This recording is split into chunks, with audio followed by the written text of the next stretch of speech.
The scrubs hung on her like borrowed skin. 2 sizes too big, sleeves covering her wrists, the neckline loose enough to hide what lay beneath, burn patterns that mapped themselves across her ribs in pale lunar scars. Danielle Ross had learned to make herself small. To move through spaces the way water moves through a sieve, present but unnoticed, exactly as the Pentagon had ordered 3 years ago after Tikrit. Oak Creek Memorial smelled like antiseptic and old coffee, and something underneath that, something like the particular sterility of places where people stopped breathing. The cardiac ICU hummed with fluorescent lights that never switched off, monitors beeping their mechanical rhythms in a code only the dying seemed to understand. She'd been here 7 months. 7 months of 12-hour shifts, of hands moving with the precision of someone who'd done this in sandstorms under mortar fire, of keeping her voice soft and her eyes down and her face arranged in the expression of a woman with nothing underneath. The unit patch was still there. Sewn into the jacket lining with stitches so small they were nearly invisible, the faded insignia of the team she'd belonged to in another life, a life that officially no longer existed. She touched it once when she arrived, fingers finding it in the break room while the other nurses were on the unit. Once. Just enough to remember she'd been someone. Once was all she allowed herself. The patient in bed 7 had been here for 43 hours. Ejection fraction dropping. His daughter had called the desk asking why the nurse with the steady hands kept taking his blood pressure instead of the young ones who talked too much. Danielle hadn't made note of that. Hadn't let it mean anything. She'd simply checked the cardiac monitor, noted the rhythm, sinus at 78, regular, the sound of a heart that was learning how to fail, and documented her findings in shorthand that probably no one would ever scrutinize. 7 months of perfect documentation. 7 months of no flags. The Marine Corpsman came through the ER doors at 0800 hours. Danielle didn't see him at first. She was occupied with a central line that had kinked. Careful work, the kind of thing that separated good nurses from the ones who called residents for help. Petty Officer Chen, according to his badge. He moved through the ICU like someone familiar with hospitals, familiar with the smell of saline and blood and failure.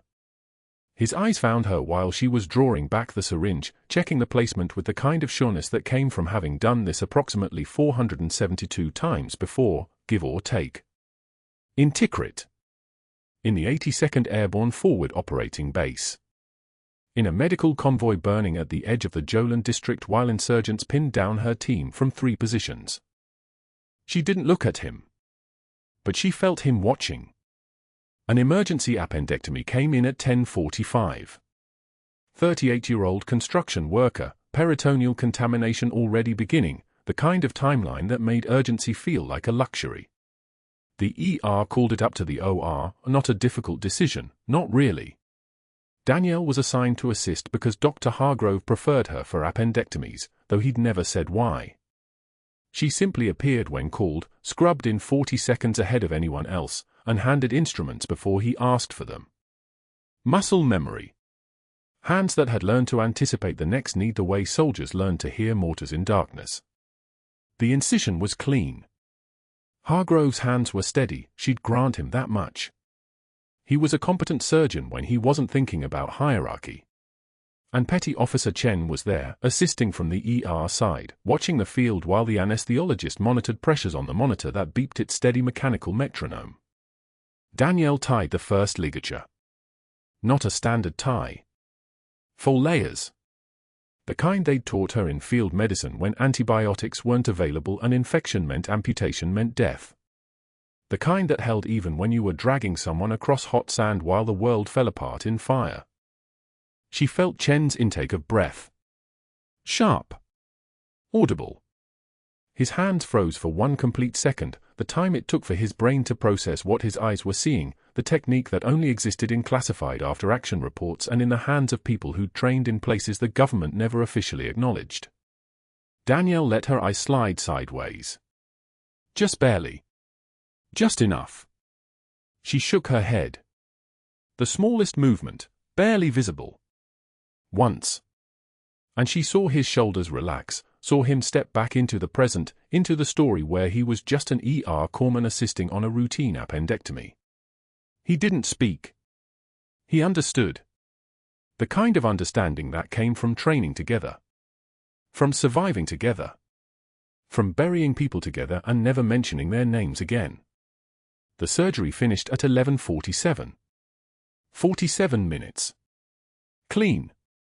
The appendix came out without spilling, the peritoneum irrigated, the incision closed with sutures that would hold through anything, infection, trauma, the kind of punishment a human body could sustain if the closure work was done right. Danielle disposed of the instruments with the careful precision of someone who'd been trained by people who died when corners got cut. She stepped back from the table exactly when Hargrove was reaching for a final instrument. Anticipated him. That was the dangerous part, she thought. The part that made people look twice. She didn't see Chen again until shift change. He was waiting by the supply closet, not looking at her, just standing there like a man thinking about something else entirely. When she passed, his voice came out soft. "Your name here?" he asked, not looking at her, the question directed at the wall. "Danielle Ross," she said. Just her name. Not her rank. Not her unit. Not the call sign they'd called her in the dark. Just the name that went on the hospital roster. He nodded once. Like he'd been verifying something. Like he'd needed to hear it spoken aloud to make sure he wasn't imagining the impossible, a legend dead according to classified records, pushing a medication cart in an ICU in Savannah like she was just another nurse, just another forgettable woman in scrubs. Danielle didn't wait for whatever he was about to say next. She finished her shift at 1900 hours. Clocked out. Drove to Bonaventure Cemetery in the rain that had started sometime around 17:30 and hadn't stopped, hadn't even paused, just came down on the city like the sky had ruptured. The grave was in the older section, shaded by live oaks that wept Spanish moss like mourners. The marker was simple. No photographs. No verse. Just a name and dates, and the dates were wrong. Officially he died in a training accident, a helicopter that went down off the coast, nothing classified. Nothing that would make anyone ask questions. In reality, he died in Tikrit. In the same operation that had tried to kill her, that had succeeded in erasing her. She stood in the rain with her hands in her pockets, pressing them against the denim there, not moving. The rain fell hard enough that it sounded like applause, like thousands of people clapping for an audience of one. Marcus had loved the rain. He'd sit on the porch at their house in San Diego and just watch it come down, not talking, just present. That was what she missed most. Not the time before the mission. Just the ordinary afternoons before everything became classified and redacted and buried. "I'm sorry," she said to the gravestone. Her voice came out steady, no trembling, no crack, just the flat tone of someone reporting facts. "I tried to disappear like they ordered. Just a name on a roster. Just another nurse nobody notices. But you trained me to be too good at the things that matter, Marcus. You and the team. You trained me to save lives when the world's on fire, and you didn't give me an off switch. So I can't stop being who you made me." The rain kept falling. The cemetery stayed empty. Nobody answered her, nobody ever answered, but she'd learned to talk to graves anyway. It was the only place where she didn't have to hide the fact that she was still here, still breathing, still capable of things that had been classified into oblivion. She touched the headstone once, marble, cold, smooth under her palm, and then she turned back toward the car.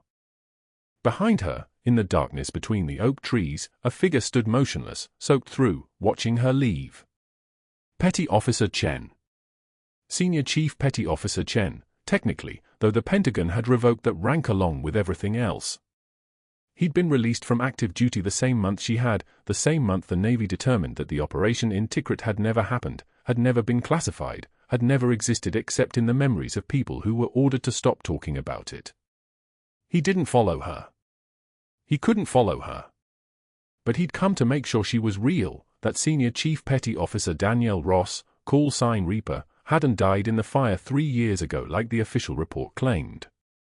He'd come to verify with his own eyes that legends were still walking around in oversized scrubs, still saving lives in the dark, still tied to the same oath that had brought them both back to civilian hospitals where nobody knew their names.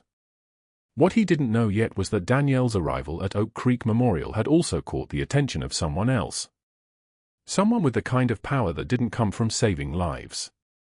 Someone who measured his worth by the hierarchy beneath him, by the residents who trembled when he entered rounds, by the nurses who apologized for breathing in his presence. Dr. Hargrove had noticed the new nurse with the oversized scrubs and the steady hands. And he'd already decided he was going to break her. The nurses' station at Oak Creek Memorial in Savannah held that particular Tuesday morning silence where everyone was pretending to work while actually listening to Dr. Hargrove. He leaned against the counter with the posture of a man who'd never been told no, his white coat unbuttoned like a statement, his voice carrying the weight of someone accustomed to rooms reorganizing themselves around his words. For nurses sat charting. 2 residents stood nearby shuffling lab printouts they'd already memorized. Danielle Ross occupied a chair at the far end of the desk, entering vital signs into the computer with the kind of focus that suggested she wasn't hearing anything at all. "I'll give the new girl a week," Hargrove announced, making deliberate eye contact with his audience. $20 says she's crying in her car by Friday. The charge nurse kept her head down. The residents exchanged glances. Nobody spoke. Hargrove stepped closer to where Danielle sat, his shadow falling across her keyboard. "What do you think, sweetheart? Think you can handle real medicine?" Danielle looked up. Met his eyes. Held that contact for 3 full seconds, steady, unblinking, revealing nothing. Then she returned to her screen and continued typing. The cursor blinked. A monitor alarm chimed somewhere on the unit.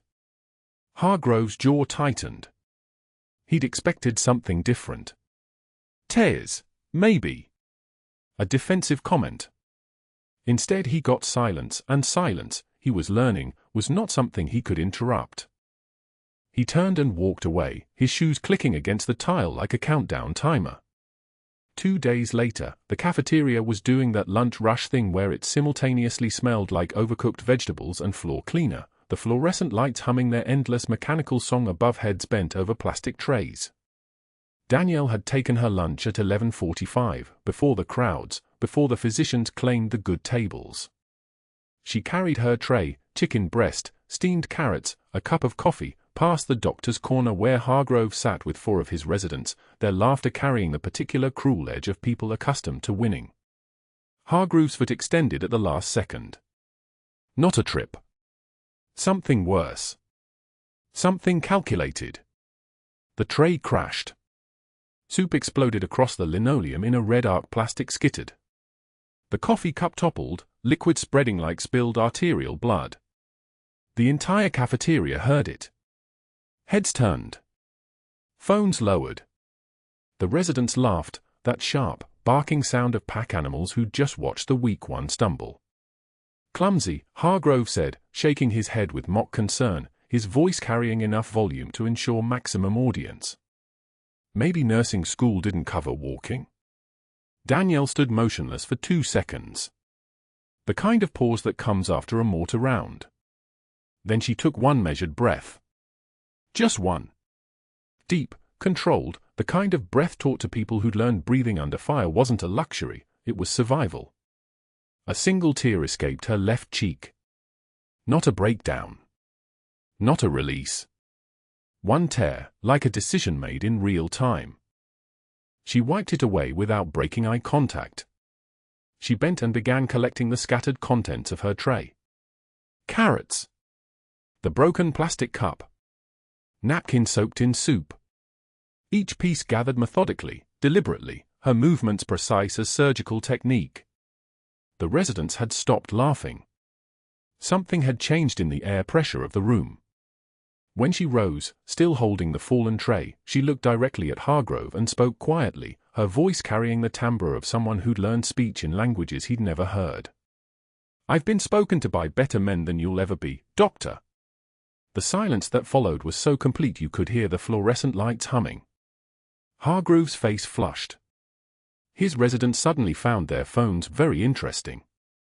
Danielle walked to the trash, disposed of the ruined food, and left the cafeteria without hurrying. Without looking back. Without giving him anything else to break. What she didn't know was that a woman from the physical therapy department had witnessed the entire exchange. That woman had a brother who worked NCIS counterintelligence. That detail would matter later. During afternoon rounds, Hargrove moved through the unit with the energy of someone trying to reclaim territory. His residents trailed behind like remoras following a shark. When he encountered Danielle outside room for 12, he was ready. His hands carried a patient chart, papers thick and heavy, the weight of institutional authority bound in one object. He threw it at her feet. The papers scattered across the linoleum. 2 residents watched. A visiting attending from neurosurgery paused mid-sentence. The chart landed spine down, pages fanning like a deck of cards dropped from a roof. "Pick that up, sweetheart," Hargrove said, his voice pitched for maximum carry. "Since you're so good at cleaning up messes." Danielle kneeled. Her movements were unhurried, methodical, the kind of precise kneeling that suggests familiarity with positions of tactical disadvantage. She gathered each page in order. Vitals. Lab results. Imaging reports. Her hands moved like surgical instruments, each action purposeful. A nurse standing at the medication cart stopped drawing medications. The visiting attending had definitely stopped talking. Danielle stood. She held the reassembled chart with both hands, not casual, not dismissive, not defensive. Respectful. She extended it to Hargrove, her face a mask of quiet dignity, the kind of composure that comes from having already survived the worst. Hargrove took the chart. Something flickered in his eyes. Confusion, maybe. Frustration at a prey that wasn't behaving like prey. "Thank you, doctor," she said simply. "Is there anything else you need?" He walked away. But he was already making mental notes. Already calculating next moves. Already activating the networks he'd spent 23 years building, board members, hospital administration, people who owed him favors. This wasn't over. It was only beginning. Saturday morning brought a trauma alert that started quiet and became urgent very quickly. The ER called at 0847 with a 34-year-old male, acute abdomen, fever spiking, white count 18,000. Appendicitis. Uncomplicated, except the patient was a Marine, which meant Dr. Morrison was already scrubbing in and talking about how he wanted additional hands in the OR. The surgical suite smelled like antiseptic and the particular metallic tang of sterilized instruments, that specific scent that existed nowhere else on Earth. Danielle was prepping the surgical field when Petty Officer Chen entered from the ER. He was a Marine corpsman, the kind of combat medic who'd seen things that left permanent creases in his face, and his eyes were already scanning the OR like he was reading threats. His gaze caught Danielle's for exactly 1 second. Then moved away. Then came back. Dr. Morrison made the initial incision at 0903. The appendix was inflamed but intact. What complicated matters was the bleeder, a small artery nicked during mobilization, bleeding more than it should, Morrison's clamp struggling to achieve hemostasis. His hands moved with the precision of a surgeon, but speed wasn't helping. The field was getting flooded with blood. The monitor beeped steadily, registering BP at 112/68 and holding, but the trajectory suggested otherwise. "I need another pair of hands," Morrison said. Danielle stepped in. She didn't ask. She simply moved to the bleeding vessel with a small suture needle already loaded, and her hands began moving through a pattern that Chen recognized from advanced combat medicine training at Camp Leshan. Tie. Wrap. Double lock. Seal. The 4-layer technique that only existed in field hospitals, only taught to people who might need to save lives in 30 seconds without backup. Chen watched her hands move through the pattern. The precision. The muscle memory. The absolute certainty of someone who'd done this under conditions that made an operating room look like a luxury resort. Her fingers moved like they were operating on their own, like some deeper part of her had simply taken over. The bleeding stopped. The artery held. Morrison exhaled. "Clean work," he said. Danielle didn't respond. She was already stepping back, already removing herself from the field. Chen's eyes had widened above his mask. He knew those hands. He couldn't place where, but he knew them. After the surgery, in the scrub room, Chen followed her and began scrubbing his hands. The water ran hot against his skin. He started. Danielle turned. Something in her eyes stopped him cold. Not anger. Not recognition. Just absolute authority, the kind of presence that made the air pressure change. "You've got good hands, Corman," she said quietly. "Your patients are lucky." She walked out, leaving him standing with his hands dripping under the warm water, questions burning in his throat like shrapnel he couldn't extract. He'd served 13 months in Tikrit. 13 months in operating theaters that weren't operating theaters, in field hospitals where the walls were canvas and the ceiling was sky and the only thing between you and death was the person next to you. That night, Chen pulled his old unit roster. 3rd Battalion, 5th Marines. He scrolled through names and faces, trying to place where he'd seen those hands work before. Trying to remember a woman who could suture like she'd done it in sandstorms under mortar fire. Trying to understand why a senior chief petty officer was pushing medication carts at a hospital in Savannah, Georgia, and why she'd looked at him like she was both confirming something and warning him away from asking questions. He fell asleep with his laptop open, the roster still scrolling, the answer somewhere just beyond reach. The alarm came at 0300 hours. Not the gentle chime of a routine admission. Not the steady rhythm of a scheduled surgery. The kind of alarm that made every nurse in the ICU at Oak Creek Memorial move at once, a code blue wail that cut through the fluorescent hum like a blade through silk. Corporal Jason Webb, 26 years old, admitted 4 hours earlier with what the ER had logged as chest trauma and progressive shortness of breath, had crashed hard. His daughter was sleeping in the family waiting room. His mother was in the cafeteria, buying her 3rd cup of coffee at 2:13 a.m., still believing her son would walk out of this hospital in 3 days. She was wrong. The monitor screamed. BP 68/42 and falling. Heart rate 147. O2 saturation dropping from 94 to 88 to 82. The ventilator wheezed its mechanical rhythm, but the tube couldn't move fluid out of a space that was drowning him from the inside. Cardiac tamponade. The pericardial sac around Webb's heart was filling with blood from the trauma, every heartbeat compressed by pressure, every ounce of output crushed by the very tissue meant to protect it. Minutes. Webb had minutes before cardiac arrest. Minutes before his daughter learned what it meant to grow up without a father. Dr. Hargrove was the attending on call. He arrived in the ICU wearing surgical scrubs that looked like they'd been custom-fitted, his silver hair swept back like he'd walked straight out of a medical journal cover shoot. He was competent. Danielle had watched him handle 3 complex procedures over the past 2 weeks with a surgeon's confidence that bordered on arrogance. But competence and crisis were 2 different things. Competence was running a rehearsed play. Crisis was when muscle memory either kicked in or failed you entirely.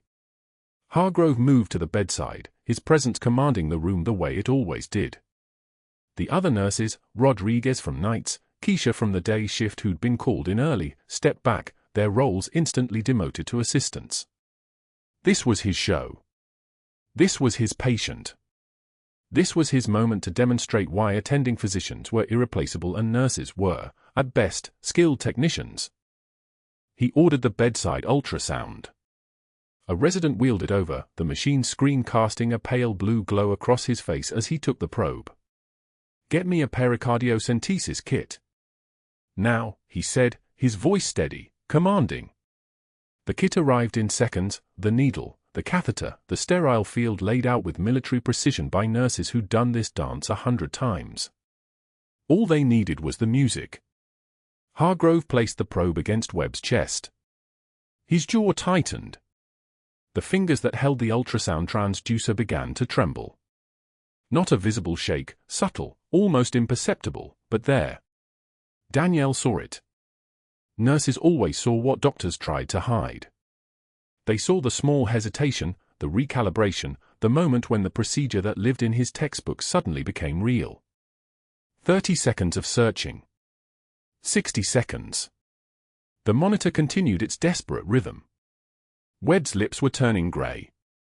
His oxygen saturation dropped to 76. The ventilator couldn't compete with the pressure crushing his heart from the outside. Every second that passed was a second lost, a second that moved Webb further from the edge of survival. Hargrove's hand steadied slightly, then trembled again. He was trying to locate the pericardial window, the safe space between ribs where the needle could slip through without hitting the lungs, without piercing the heart itself, without turning a rescue into a homicide. It was a millimeter-wide margin of difference between saving a life and ending one. 90 seconds passed. The ultrasound screen showed the fluid, dark and damning, pressing against the heart like a slow-motion fist. Hargrove stepped back from the bed. He was reaching for his phone. His voice came out clipped, controlled, but with an edge underneath that Danielle recognized from 3 years of military medicine. Not confidence. Capitulation. "I'm calling for Dr. Chen from cardiothoracic. She's at home. She can be here in 14 minutes. He was passing the baton. Admitting that this moment, this patient, this life-or-death interval was beyond his scope in the moment that mattered most. Webb's O2 sat hit 71. Danielle moved. She didn't walk. She didn't hesitate. She stepped to the bedside, and the movement was so smooth, so natural, so absolutely certain that no one in the room thought to question it. Her hands were already gloved, already clean, already moving with the terrifying fluid precision of someone who'd done this before in conditions infinitely worse than a climate-controlled hospital room with working electricity. "Step back, doctor," she said. Not a question. Not deferential. Just fact. The kind of tone that came from someone who'd given orders in the dark with mortar fire walking closer and closer, and people had obeyed because the alternative was death. She didn't wait for permission.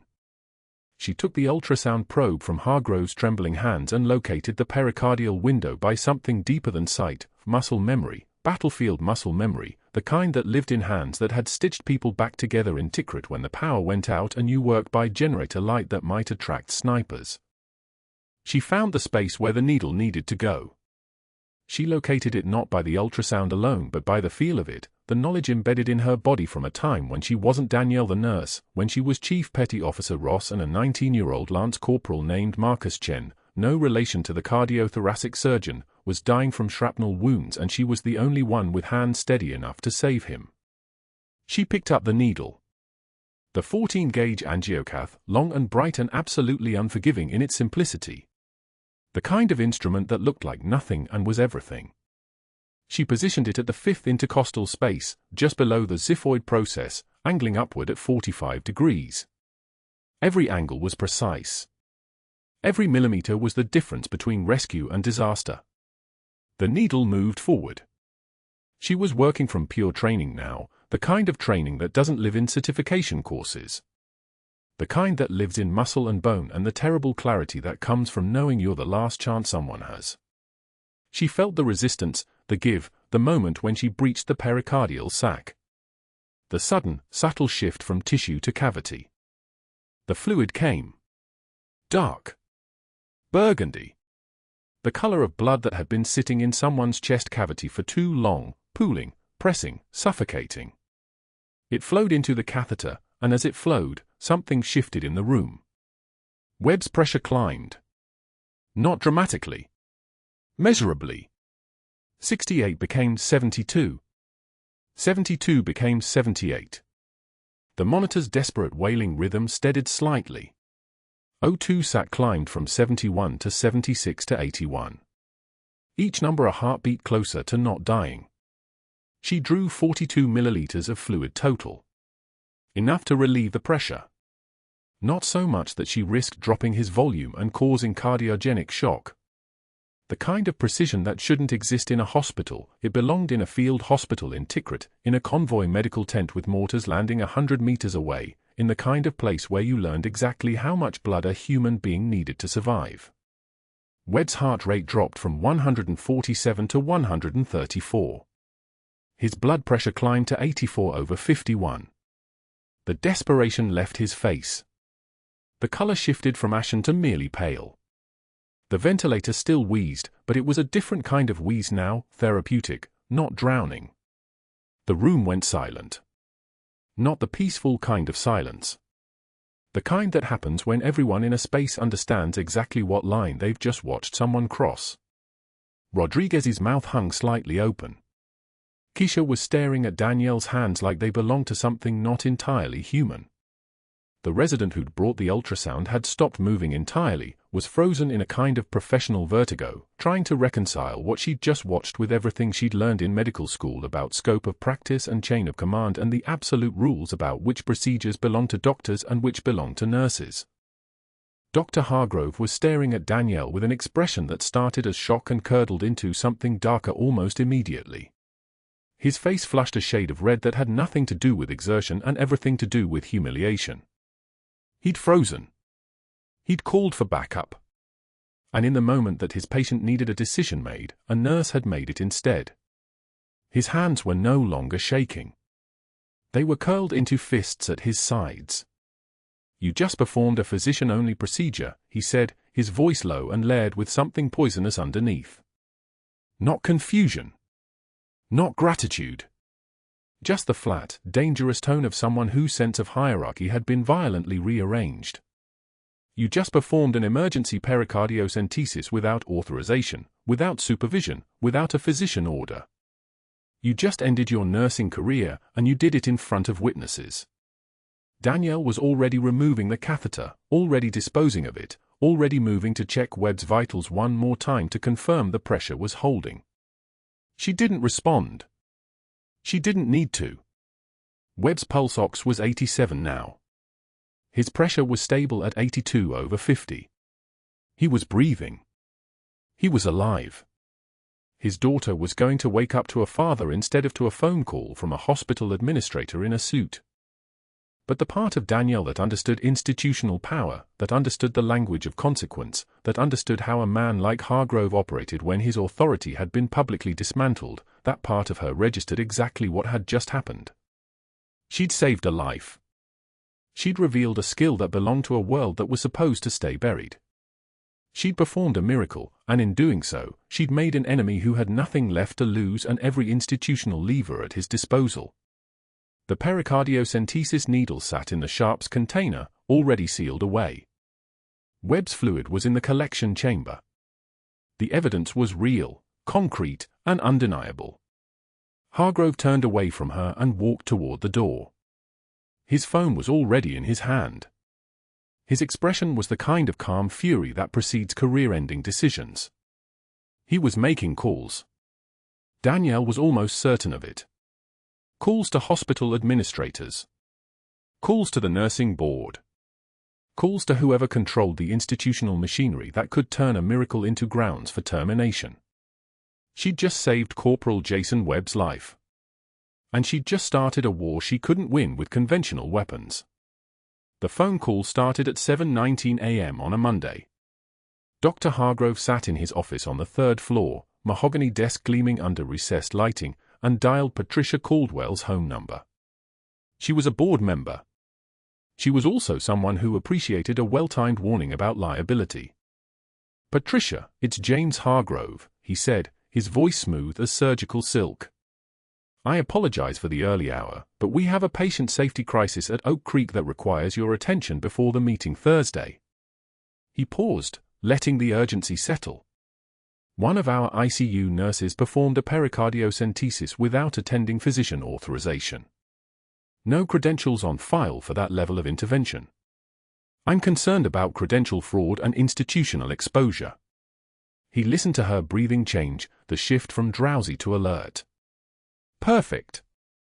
I'm filing a formal complaint with the state board this morning," he continued. "But I wanted you to know first.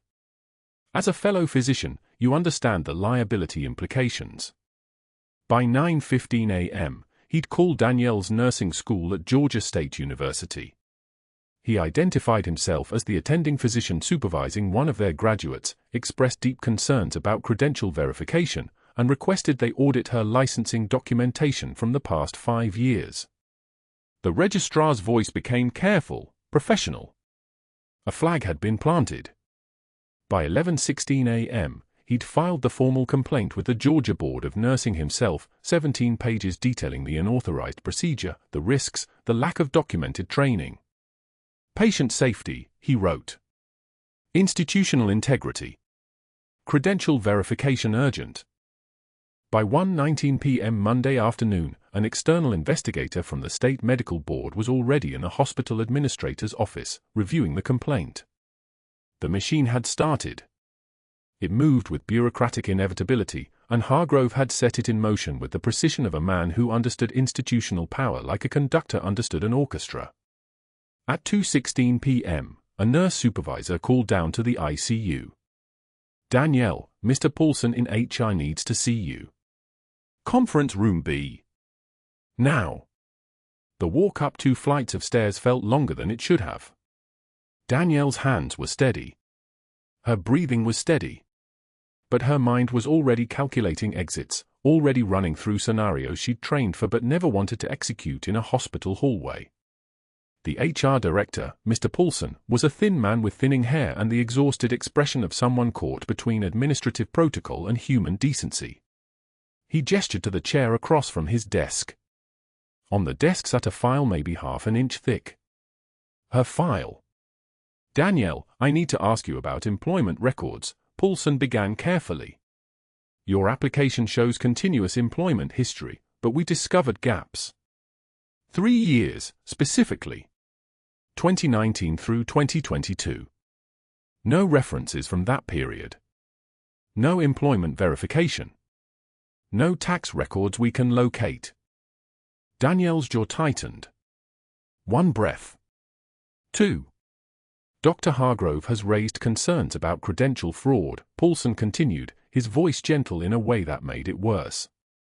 "He's requested verification of your nursing license and your procedural certifications. The State Board is opening an inquiry as a formality, but I need to ask, can you explain these employment gaps?" The question hung in the air like antiseptic fumes. Danielle opened her mouth. Closed it. The truth was classified. The documents didn't exist. The government had buried Senior Chief Petty Officer Danielle Ross 3 years ago in a redacted file somewhere in the Pentagon, with orders, "Disappear, heal privately, never speak of Tikrit." "I can't provide those records," she said quietly. Paulson's shoulders sagged slightly. "Then I'm afraid I have no choice," he said, the words landing like a verdict. "Effective immediately, you're suspended pending review. Your hospital privileges are revoked. You cannot enter patient care areas without written authorization from the board." The words continued, severance details, investigation timeline, legal right to representation, but Danielle had already stopped listening. The room had the quality of being underwater. Sound distorted. Movement slowed. She walked out of Oak Creek Memorial at 2:44 p.m. with a cardboard box containing personal items from her locker. No one stopped her. No one met her eyes. That night, rain hammered Savannah like artillery fire. The kind of rain that comes from the Atlantic, thick and relentless and cold. Danielle drove through it with her windshield wipers on their highest setting, the rubber blades squeaking against the glass in a rhythm that sounded like distress signals. She drove to Magnolia Cemetery. Found the section she'd visited 847 times in 3 years. A simple granite stone, weathered already by salt air and time. Marcus Ross. 1986 to 2022. United States Navy. Beloved husband. No rank engraved. No service medals. Just a name and the years that contained everything. Danielle knelt in the mud before the headstone. Rain soaked through her jacket, through the scrubs underneath, cold against her skin. Her hands, which had held so many lives together in sandstorms and under mortar fire, began to tremble, not from fear, but from rage at the injustice of it, at the system that demanded she disappear while her husband stayed buried. "I'm sorry, Marcus," she whispered. The words broke like she never broke. "I tried to disappear like they ordered. I tried to become invisible, to be just a nurse, just another face in scrubs. But I couldn't stop being who you trained me to be. I couldn't watch that kid die and do nothing. I saved him the way we saved people in Tikrit, and I failed. I failed because I remembered who I was. The rain mixed with something wet on her face, tears or rain, she couldn't distinguish anymore. Her fingers found the faded unit patch sewn inside the jacket lining, that tiny piece of fabric with its insignia stitched by hand during a 3 a.m. watch in a forward operating base that didn't exist on any official map. She pressed her palm against it. 3 years, she whispered to the grave. 3 years trying to be someone else. And it took 3 minutes with a sick Marine to remind me I never can be. She knelt there until the rain turned to mist, until her bones ached with cold and memory. Then she stood, wiped her face once with the back of her hand, and walked back to the truck. But that wasn't the worst part. The worst part was the silence that followed. The emptiness of a suspension with no timeline, no clear path to vindication, no way to explain when the explanation itself was classified. The worst part was knowing that somewhere in this city, Dr. James Hargrove was pouring himself a drink and congratulating himself on a job executed flawlessly. He'd outmaneuvered her using the one weapon she couldn't fight, bureaucracy wrapped in institutional power, delivered with the precision of a man who'd learned that the quietest way to destroy someone wasn't violence. It was erasure. The phone would ring 3 days later. But she didn't know that yet. That night, in a small apartment on the wrong side of Savannah, Danielle Ross sat in the dark and waited for a reckoning she couldn't predict, wearing a woman's life like ill-fitting scrubs, knowing exactly who she was underneath and unable to say a single word about it. The hearing had been recessed for exactly 12 minutes when Corporal Jason Webb was wheeled back into the boardroom. His face was still pale from 3 weeks of hospitalization, his fall line taped to the back of his hand, but his eyes were sharp and focused. The board members shifted in their seats. They weren't expecting testimony from the patient. They weren't expecting him to be conscious, let alone present. The door swung open and the wheelchair came through with methodical precision.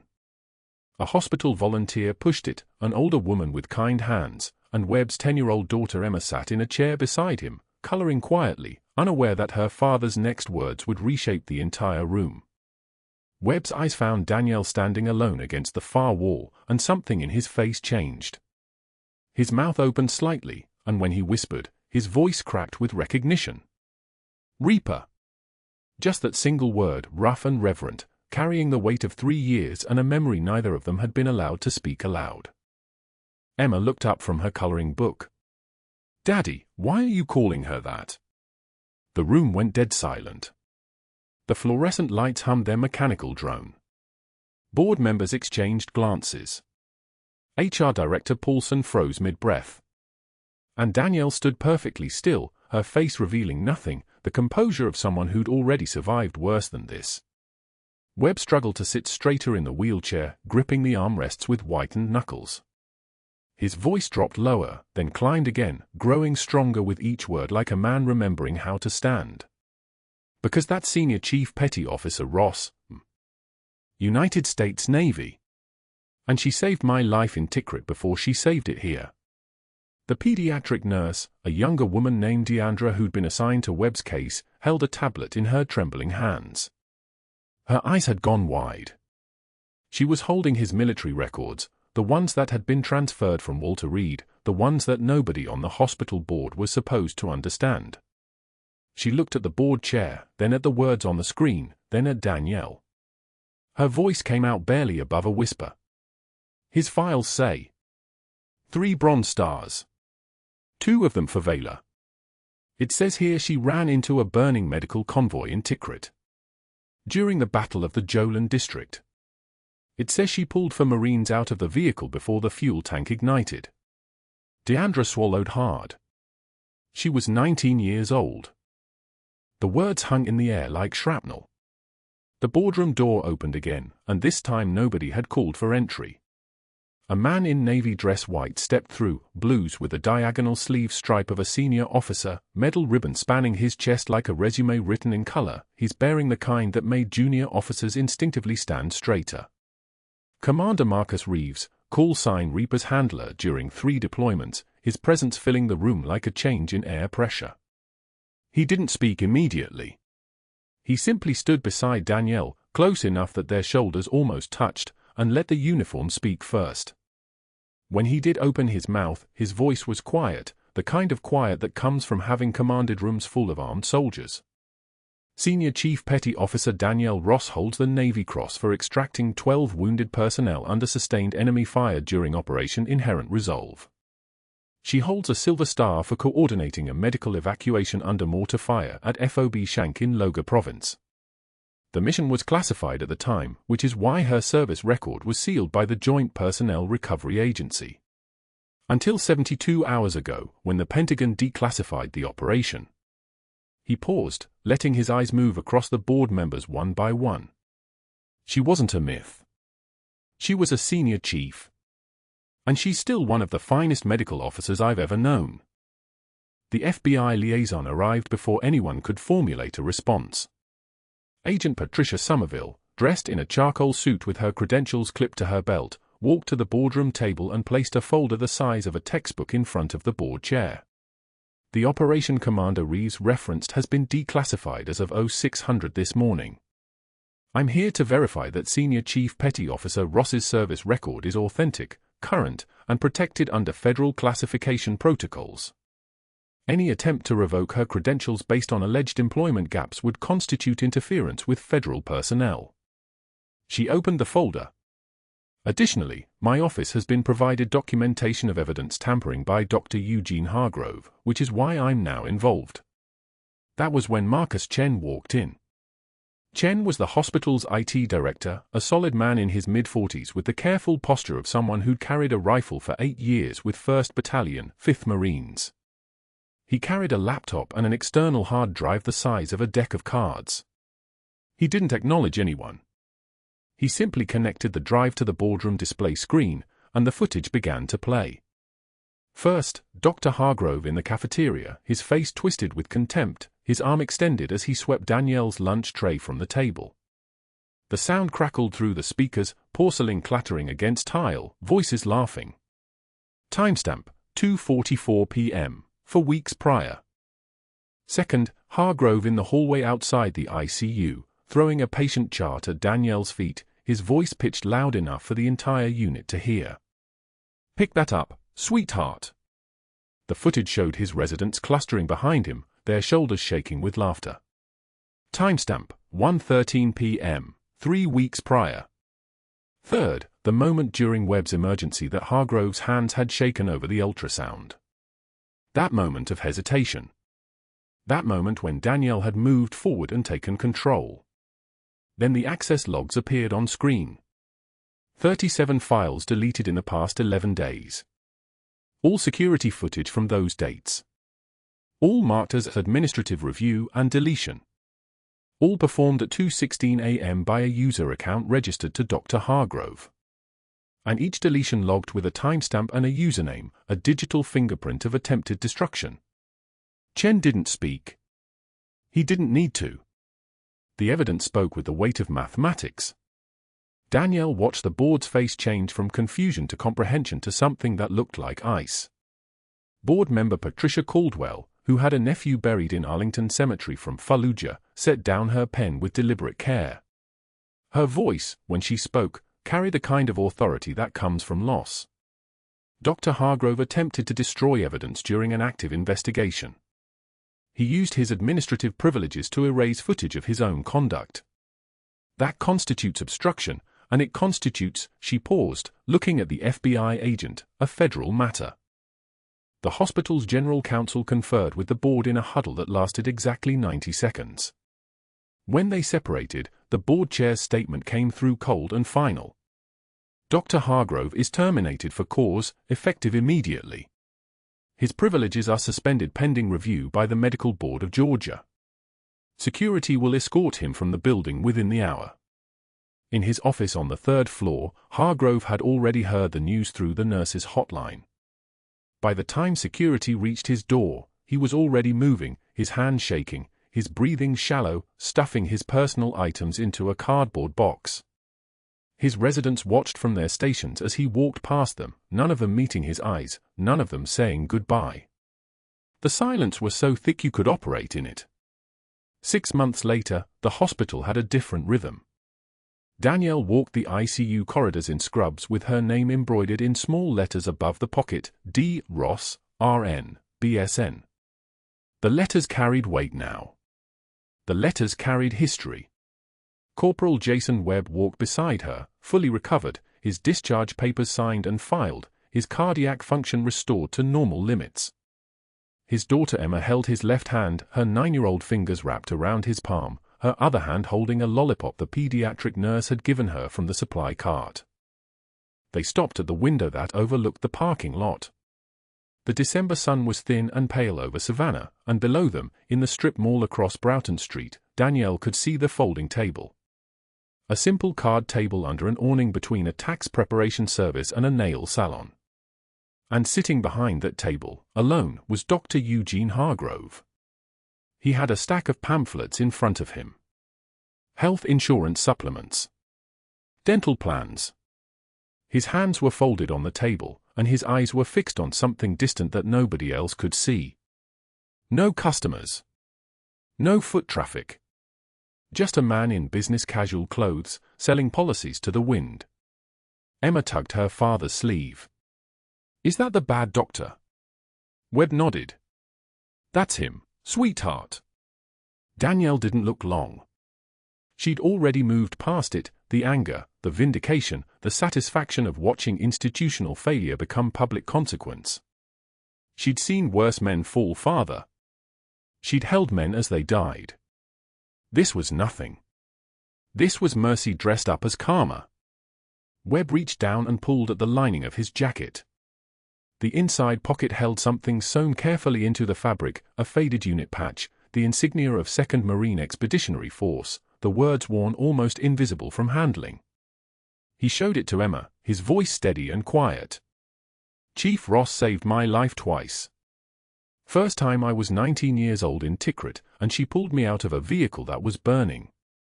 Second time I was 32 years old on the 4th floor of this hospital, and she performed a procedure that brought me back from cardiac arrest." He looked at his daughter. "She's the reason you have a father to walk you to school. She's the reason I'm here." Emma's eyes went wide. She looked up at Danielle. "Are you a superhero?" Danielle kneeled down slowly, bringing herself to eye level with the child.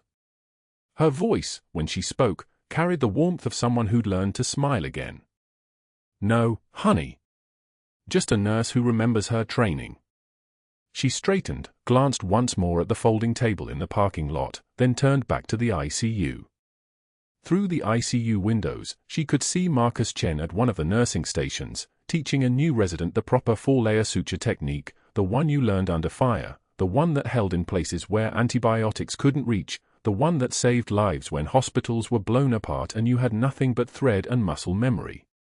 The PA system crackled. "Senior Chief Ross, you're needed in room for 12. She squeezed Webb's shoulder. "That's me." She walked down the hallway with purpose, her spine straight, her breathing even, and somewhere in the back of her scrubs pocket, hidden beneath her badge, the same unit patch Webb carried, faded and precious and proof that some bond survived classification, survive war, survive everything that bureaucracy tries to erase. Because sometimes the bravest warriors carry stethoscopes, not guns. If this story resonated with you, if you've ever been underestimated by someone who didn't know your real strength, please subscribe to this channel. Like this video. And in the comments below, tell us, have you ever judged someone only to find out you were dead wrong? We read every comment, and your stories matter.